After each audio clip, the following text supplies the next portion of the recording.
The domino effect is described as a situation in which one singular event sets off a whole chain of others. And much like dominoes in real life, if you set up a line of dominoes and knock one over, they will all fall down in a chain reaction. Now, the reason I named the video this way is because of recent events concerning the competitive Smash Bros community in what I'd like to call the downfall of competitive Smash. But really, it doesn't just concern Comp Smash. It involves multiple people within other communities who have been called out for similar things. And as previously mentioned, when one domino falls, it causes a chain reaction, and they will all follow suit. And this was no exception. This has been going on for the better part of July. When one would be called out, there would be another. Many quite known names in the Comp Smash gaming and general YouTube communities have been called out for similar reasons through twitlongers and public statements, whether it be sharing their experiences with someone or making public apologies. Now might be a good time to put up a trigger warning. For those who do not like particular topics I cover in this video, such as sexual assault and related acts, now might be a good time to stop watching. This is a serious video, and as such, I will only take this video with a mature mindset, and I'd suggest you do the same. So, with that being said, let's topple the first domino.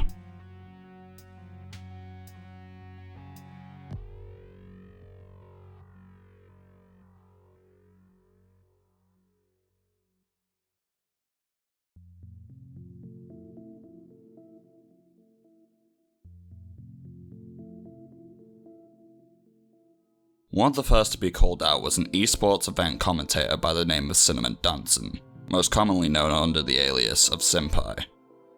On July 1st, the Pro Smash player Puppy came out with a twitlonger discussing his experience with Dunson. He said that in 2016, he shared an intimate relationship with the then 24-year-old Dunson, while he was 14. He then goes on to further dive into his experience with Dunson. They were good friends at the time, but Dunson would go on to talk about more sexual things to Puppy through Snapchat and Facebook. It would then be some time in the summer of 2016, where after a Smash tourney, a drunken Dunson would then tackle him down and proceed to make out with him. And it only further escalated from there, as Dunson and Puppy would perform more sexual acts. But it never escalated to as far as sexual intercourse from Puppy's account. For Puppy himself, he didn't know how to feel about his experience at first. However, over time, it made him even more hurt, and he could never do anything about it due to Dunson telling him that he couldn't tell anyone about his experiences. He made the twitlonger because he was tired of being silent and playing mind games for 4 years, and rightfully so. Since this is one of the first of many statements to come out from someone from this community, you could technically say that this was the catalyst for everything to follow suit. However, no one knew just how many more were involved in similar acts, and over the following days, the situation flared up and continued to spread like a wildfire.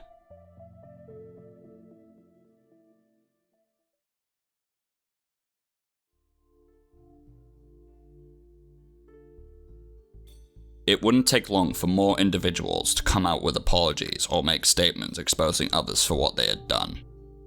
By the end of July 2nd, Smash and esports figures like Nairo, D1, Keitaro, and Anti were caught doing similar things. I wasn't able to get any evidence of possible Keitaro or Anti statements since their Twitter accounts were privated or even twitlongers that concerned them. However, according to some sources, Keitaro was banned from esports events for confirmed cases of sexual misconduct, and as for Anti, sexual assault allegations came to light, and so he was removed from his team, T1. As for Nairo and D1, they do have statements either by themselves in the case of D1, or someone else who called them out. A Smash player by the name of Captain Zack made a twitlonger discussing his own experience with Nairo. Captain Zack recalls that when they were 15 years old, at CEO Dreamland 2017, they had their first sexual encounter, and that encounter was with none other than Nairo, who was also 20 years old at the time. Captain Zack posted a link to an Imager album, showing screenshots of DMs, references, and PayPal bribes from Nairo and his brother in an effort to silence Captain Zack, and the list goes on. Captain Zack says this in our twitlonger. I'm tired of living a life of lies. I'm tired of covering up for someone else's mistakes. The only reason I'm saying the truth now is because I can't take it anymore. The stress of having this experience weighing on me for 3 years of my life is too much for me to bear. Then there's D1. As previously mentioned, D1 made a statement himself of his wrongdoings and was made to be an apology to Katie Domino, after she herself had said in a tweet longer of her own that they had both gotten drunk and she had been sexually assaulted by D1 after an event called Smash the Record 2016. Other people such as MVD and Esam tried to mediate the situation and give their own takes on the story. MVD provided the DMs with him and D1 talking about what happened after that night, after D1 said he had no recollection of the events that transpired. Following this entire case though, 2G Gaming banned D1 from participating in future events. Now we have EVO. EVO, or the Evolution Championship Series, is an esports event in which professional players play and compete in fighting game tournaments. EVO 2020 was slated to have a physical event at the end of July, but due to COVID, they had to make changes and turn it into an online event instead. However, even the online event was cancelled after the CEO of EVO, Joey Queer, was called out for sexual misconduct allegations.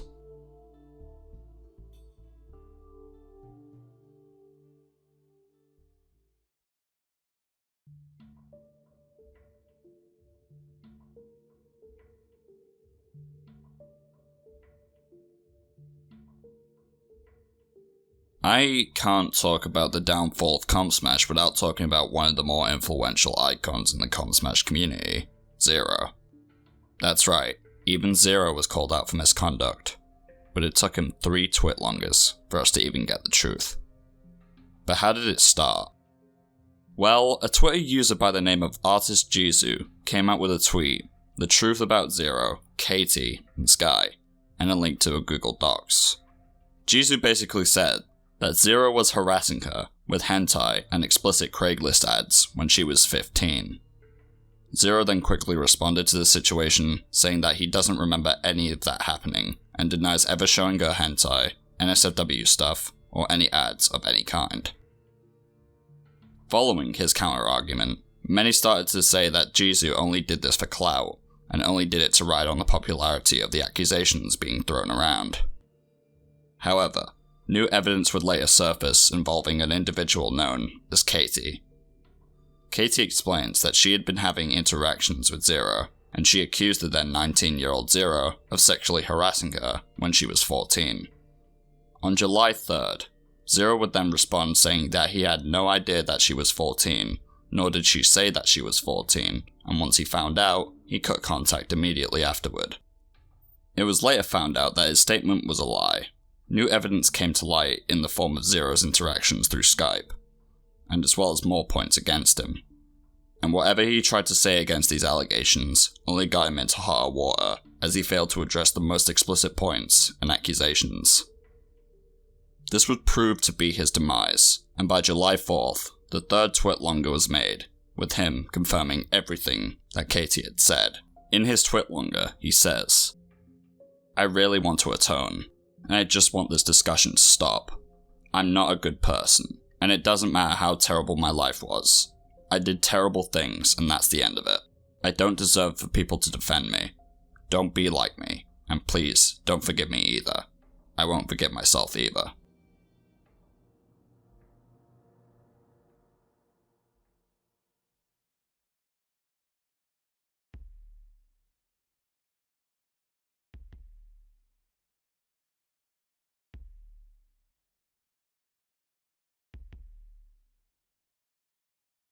I mentioned at the start of this video that this entire situation does not involve Comp Smash, but multiple people from different communities on the internet, and I've managed to find a few more cases. Sky Williams, known for content revolving around his personal experiences with video games, delivered through monologues or rants, was also involved in this wave of callouts. He was another person that was called out by Artist Jizu. Allegedly in his quote-unquote sky houses, or places he owns where he allowed professional streamers in the gaming community to live, he also allowed minors to be abused there, and by abused, it can be anyone's guess really. Now, in response to being called out, Sky did stream his response, And it really did not work in his favour at all, and was by far the worst way he could have responded because in his stream, everything unravelled with him resorting to using any excuse he could, and half apologies. He could have handled the situation a lot better with the victims, but decided to stream his breakdown instead. Quite recently though, on August 2nd, Sky made a new video where he apparently discusses every allegation that has been thrown against him. However, the tweet he made with the link to the video garnered instant backlash. One even said that Sky's video had lies within the first 2 to 3 minutes of the 86-minute video. So who knows what future lies ahead for Sky Williams. But as of right now, nothing is looking all that good for him. EDP445, mostly known for his rant videos, wasn't safe either. Evidence came to light of him saying some rather disturbing things. Lucy, you better show me some fucking titties. I don't give a fuck. Like, you talking about you want me to wish that nigga happy birthday, motherfucker? You better show me some fucking titties or something. Oh my god, EDP, like, she's 14, like, she's 15, motherfucker. I don't give a fuck if the bitch is 1, motherfucker, like. Kobe, otherwise known as Cabana Money 456, Erica's right-hand man, inspiration for all Sonic fans, was sadly also caught up in all of this. This was due to a twitlonger made by Kat Hartwell. She had said that she was being guilt-tripped with him threatening suicide if she did not get with him, as well as many other things. Apparently this wasn't even the first time she had said anything about it. She had previously come out talking about this same thing a few years prior, even with an article she posted in her twitlonger. Oh boy. Aerocord, former DJ and EDM music producer, known for releasing on NCS and Monster Cat, was also called out for sexual harassment by another EDM music producer known as Yuki, or MYLK. Yuki says that on his visit to the UK in 2014, when Alex was staying with her, he would sexually assault and harass her when they were in bed together, something that she didn't expect and didn't know about him at all. She was keeping it to herself for 6 years, but has now finally spoken out.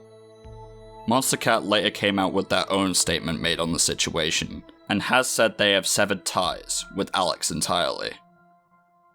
What really disheartens me about this is that I loved Aerocord's music so much, and I understand that the music has nothing to do with the person, but I honestly don't feel like listening to any more of Aerocord's music after this. I can't even stomach it.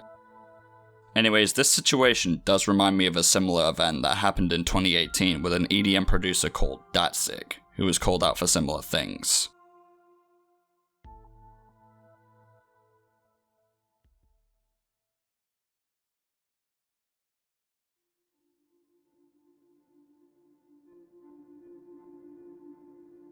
To conclude this video, I want to discuss how I feel about these situations coming to light, as well as 2 other things I feel need to be said. For the Comp Smash community, I honestly can't wrap my head around how many people would actually go and stoop as low as that. And I was kind of shocked to see so many people get called out for so many things in such little time. To see so many in that community have so much dirt on their name. In all honesty, none of them made me feel hurt or betrayed since I'm not too big on the Comp Smash community if I'm being completely honest. But Zero being called out for those things really did get me because he was an influential figure in that community, and to see him stoop so low, it did shock me. For the gaming community, the one that surprised me the most was Kobe. I loved what Kobe did, and again, I'm a big Sonic fan, so obviously I watched his stuff and loved it so. But to hear that he did such things, it makes me sick. And I've already discussed how sickened I am because of Aerocord and what he's done. Suffice it to say, I'm disappointing in all those that I have mentioned. People looked up to them, and they betrayed and hurt their fans like this. They should have also thought about the victims too, as well as their reputation. No matter how big you are, no matter what dirt you try to brush under the covers, there will always be those who will remember, those who will recover that dirt, and the tragedies of your past will come back to bite you. Because after all, we're living in 2020, where anyone can be cancelled over something from a decade ago. It can happen.